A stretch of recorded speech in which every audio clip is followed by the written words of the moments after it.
بسم اللہ والصلاة والسلام علی رسول اللہ وبعد. محترم ناظرین، السلام علیکم ورحمۃ اللہ وبرکاتہ. پروگرام انوار رمضان میں آپ سب کا استقبال ہے. سنن ترمذی کی روایت ہے، حضرت ابو ہریرہ رضی اللہ تعالی عنہ بیان فرماتے ہیں کہ ایک دن اللہ کے نبی صلی اللہ علیہ وسلم نے صحابہ کرام کو خطاب فرمایا اور ان سے خطاب کرتے ہوئے کہا کہ کون ہے جو مجھ سے یہ کلمات سیکھے، ان پر عمل کرے اور جو عمل کرنے والا ہو اس تک اسے پہنچائے. حضرت ابو ہریرہ رضی اللہ تعالی عنہ کہتے ہیں کہ میں نے کہا کہ یا رسول اللہ میں. آپ نے میرے ہاتھ کو تھام لیا اور اس کے بعد آپ نے یہ کلمات سکھائے. کلمات کیا تھے؟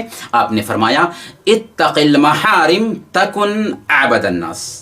حرام کاموں سے بچو، سب سے بڑھ کر عبادت گزار بن جاؤ گے. پتہ یہ چلا کہ اگر کوئی عبادت گزار بننا چاہتا ہے تو اسے محرمات سے اجتناب کرنا ہوگا، حرام کاموں سے اجتناب کرنا ہوگا.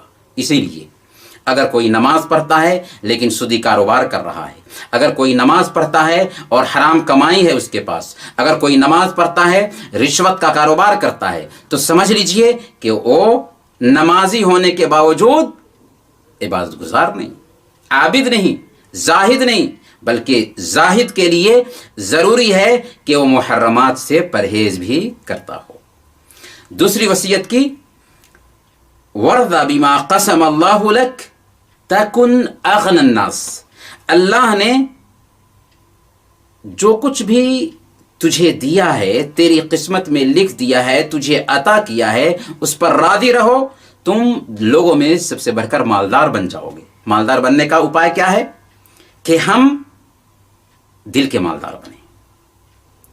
مالداری یہ نہیں ہے کہ ہمارے پاس زیادہ سے زیادہ دولت آ جائے. ہمارے حبیب نے کہا لیس الغنى عن کثرت العرض ولكن الغنى غنى النفس. اصل مالداری یہ نہیں ہے کہ زیادہ سے زیادہ ایک انسان کے پاس دولت ہو جائے، املاک ہو جائیں، بلکہ اصل مالداری دل کی مالداری ہے. دل کی مالداری اصل مالداری ہے. دل کے مالدار ہم کیسے بنیں گے؟ ہمارے حبیب نے فرمایا، صحیح بخاری کی روایت ہے، انظروا الی من هو اسفل منکم ولا تنظروا الی من هو فوقکم فانه اجدر الا تصدروا نعمت اللہ علیکم. اپنے سے نیچے والوں کو دیکھو، اپنے سے اوپر والوں کو مت دیکھو، کیونکہ یہ زیادہ مناسب ہے کہ اللہ کی نعمت کو حقیر نہ سمجھو گے. تیسری وصیت فرمائی واحسن الی جارک تکن مؤمنا. اپنے پڑوسیوں کے ساتھ میں اچھا برتاؤ کرو، تم مومن بن جاؤ گے. مومن بننے کا اپائے کیا ہے؟ کہ پڑوسیوں کے ساتھ اچھا برتاؤ کریں. ہمارے حبیب بیان فرماتے ہیں، صحیح بخاری اور مسلم کی روایت ہے کہ ما زال جبریل یوصینی بالجار حتی ظننت انہ سیورثہ. کہ جبریل امین مجھے پڑوسیوں کے بارے میں وصیت کرتے رہے، یہاں تک کہ ہم نے یہ خیال کیا کہ شاید پڑوسیوں کو ہمارا وارث نہ ٹھہرا دیا جائے. اور اللہ کے نبی صلی اللہ علیہ وسلم نے بیان فرمایا کہ قسم ہے اس اللہ کی وہ مومن نہیں، قسم ہے اللہ کی وہ مومن نہیں، قسم ہے اللہ کی وہ مومن نہیں. پوچھا گیا کون یا رسول اللہ؟ آپ نے فرمایا من لا یامن جارہ بوائقہ.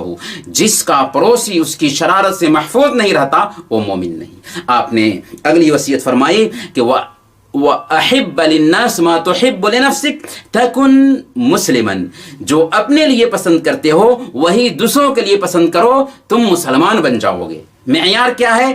جو اپنے لیے پسند کرتے ہیں وہی اپنے بھائی کے لیے پسند کرتے ہیں کریں، جو اپنے لیے ناپسند کرتے ہیں وہی اپنے بھائی کے لیے ناپسند کریں. ہم مسلمان بنیں گے. لا یؤمن احدکم حتی یحب لاخیہ ما یحب لنفسہ. تم میں سے ایک آدمی اس وقت تک ایمان والا نہیں بن سکتا ہے جب تک جو اپنے لیے پسند کرتا ہے وہی اپنے بھائی کے لیے پسند نہ کرے. اور آخری وصیت اللہ کے نبی صلی اللہ علیہ وسلم نے بیان فرمائی ولا تکثر الضحک ولا تکثر الضحک فإن کثرة الضحک تمیت القلب. زیادہ مت ہنسو کیونکہ زیادہ ہنسی دل کو مردہ کر دیتی ہے. ہنسنا منع نہیں ہے، بلکہ زیادہ ہنسی ہوگی تو اس سے منع کیا گیا ہے، کیونکہ اللہ کے نبی صلی اللہ علیہ وسلم مسکراتے تھے، اللہ کے نبی صلی اللہ علیہ وسلم بھی ہنستے تھے. زیادہ ہنسنا دل کو مردہ کرتا ہے. یہ بہت ہی قیمتی نصیحت ہے، قیمتی وصیت ہے اللہ کے نبی صلی اللہ علیہ وسلم کی. اس لیے ہمیں سیکھنا چاہیے، اس پر عمل کرنا چاہیے اور دوسروں کو اسے پہنچانا چاہیے. اللہ تعالی ہم سب کو اس نصیحت پر عمل کرنے کی توفیق عطا فرمائے. وصلی اللہ علی نبینا محمد وعلی آلہ وصحبہ اجمعین.